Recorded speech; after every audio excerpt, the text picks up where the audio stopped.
روشنی پڑھ لیں.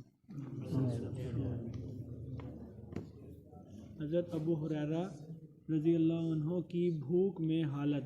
حضرت ابو ہریرہ ایک مرتبہ کتان کے کپڑے میں ناک صاف کر کے فرمانے لگے، کیا کہنے ابو ہریرہ کہ آج کتان کے کپڑے میں ناک صاف کرتا ہے، حالانکہ مجھے وہ زمانہ بھی یاد ہے جب حضور اقدس صلی اللہ علیہ وسلم کے ممبر اور حجرے کے درمیان بے ہوش پڑا ہوا ہوتا تھا اور لوگ مجنون سمجھ کر پاؤں سے گردن دباتے تھے، حالانکہ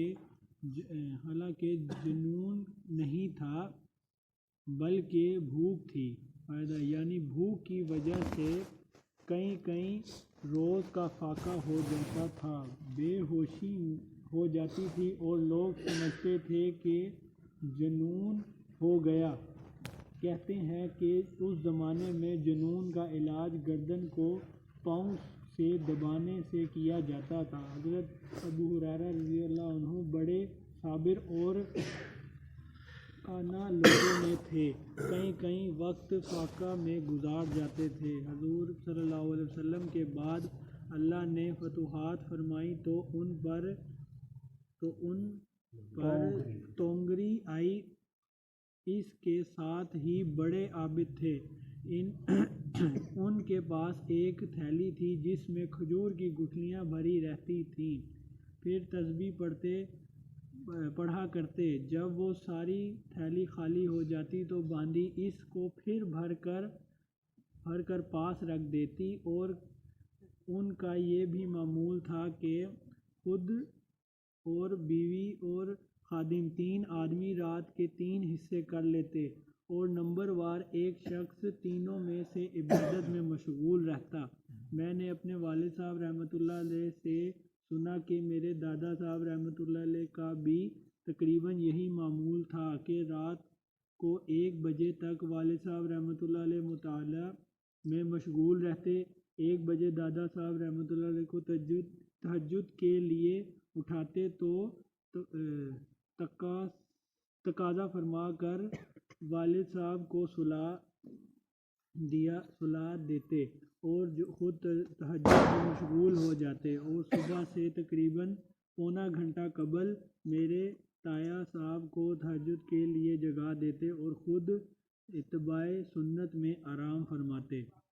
بھائیو دوستو، اللہ کا بڑا کرم ہے، فضل ہے کہ اللہ جل شانہ نے ہمیں جو ہے نا اپنے رستے میں قبول فرمایا ہے، اور جو ہے وہ ہمیں ان سے تھوڑی سی تشبیہ، اپنا آپ کو تشبیہ دینے کی جو ہے وہ توفیق دی ہے کہ انہوں نے بھی اتنی جو ہے وہ قربانیاں دی ہیں. ہم یہ قربانیاں نہیں دے سکتے، لیکن ہم جو ہے وہ اپنے گھروں کو چھوڑ کر جو ہے وہ تھوڑا سا مجاہدہ یا قربانی کر کے جو ہے وہ ہم ان کے، اللہ ہمیں بھی جو ہے ان کے اس میں نام لکھوا دے، نام لکھ دے آخرت میں. میرے بھائیوں دوستو، اللہ جل شانہ نے نا آخرت کی کامیابی اور دنیا کی بھی کامیابی جو ہے نا وہ اپنے دین میں رکھی ہے، اور دین آپ صلی اللہ علیہ وسلم کی جو مبارک محنت سے آئے گا.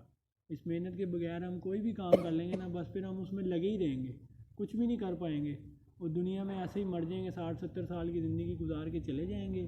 اور پھر جو ہے وہ جب کل قبر حشر کا جو ہے وہ دور آئے گا تو ہمارے ہاتھ جو ہے وہ خالی ہو جائیں گے. اس لیے جو بھرے ہاتھوں کو، سمجھدار وہی ہے جو بھرے ہاتھوں جائے، اپنے اعمال کو لے کر جائے اور اعمال اچھے لے کر جائے.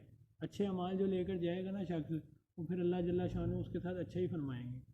اس لیے جو ہے وہ ہمیں بھی جو ہے وہ صحابہ کرام کے نقش قدم پر چلنے کی توفیق اللہ تعالیٰ عطا فرمائے. تو اس لیے جو ہے رات کے کچھ اعمال ہیں، اسی طرح جو ہے وہ تہجد کا پڑھنا، اور جو ہے رات کو اللہ کو اٹھ کے مانگنا، رات کو اللہ سے اٹھ کے مانگنا، اور جو ہے وہ رونا، اور جو ہے ذکر اذکار کرنا کہ تاکہ اللہ کا جو ہے وہ قربت نصیب ہو جائے. تو اس کے لیے اس کی بھی ساتھی کوشش کریں گے نا انشاءاللہ. تو آپ کی مسجد میں جماعت آئی ہے، ابھی ہمارا پہلا دن تھا آج، تو 2 دن ابھی باقی ہیں. تو کس طرح جو ہے وہ محنت کوشش ہو جائے کہ جو ہے وہ ہر بالغ جو مرد ہے اس سے ہماری ملاقات ہو جائے. محلے میں کوئی بھی ایسا بندہ نہ رہے جس سے ہماری ملاقات نہ ہو. تو آپ ساتھیوں سے گزارش ہے جماعت کو خوب استعمال کریں، یہ نہ ہو پچھلی 2 مسجدوں کی طرح بھی ہم تھوڑے سے جو ہے وہ رہ جائیں. اس لیے جو ہے وہ آپ سب سے گزارش ہے کہ جماعت کو خوب استعمال کر کے اور جو ہے وہ بنا لیں ترتیب. امیر صاحب انشاءاللہ گشتوں کی ترتیب بنا دیں گے.